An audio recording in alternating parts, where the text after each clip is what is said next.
رمضان المبارک کی آمد مرحبا مرحبا۔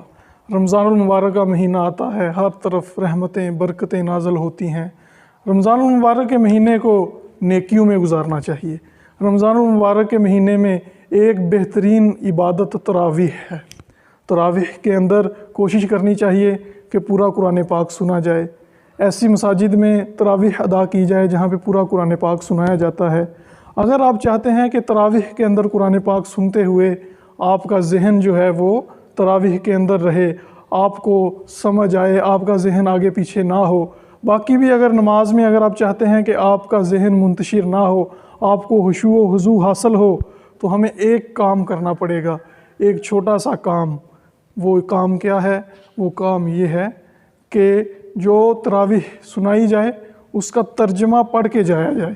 جیسے پہلا پارہ پڑھنا ہے، پہلے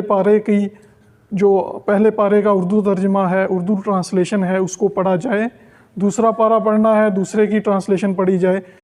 جیسے فرض کریں آج پہلا روزہ ہے اور پہلے روزے کی تراویح ہم نے پڑھ چکے ہیں اور دوسرے روزے کی تراویح ہم نے عشاء کے بعد پڑھنی ہے، تو آپ آج کا جو دن ہے اس میں دوسرے پارے کی تلاوت کریں، اس کا ترجمہ پڑھیں، اس کو دیکھیں، تو انشاءاللہ جب آپ شام کو عشاء کے بعد تراویح سنیں گے تو آپ کا جو ذہن ہے وہ تراویح کے اندر رہے گا، آپ کو خشوع و خضوع حاصل ہوگا۔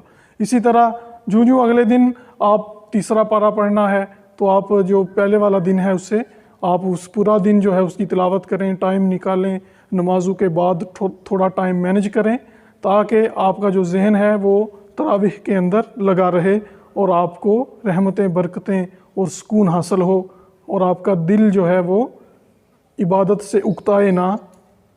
بہت شکریہ، جزاک اللہ۔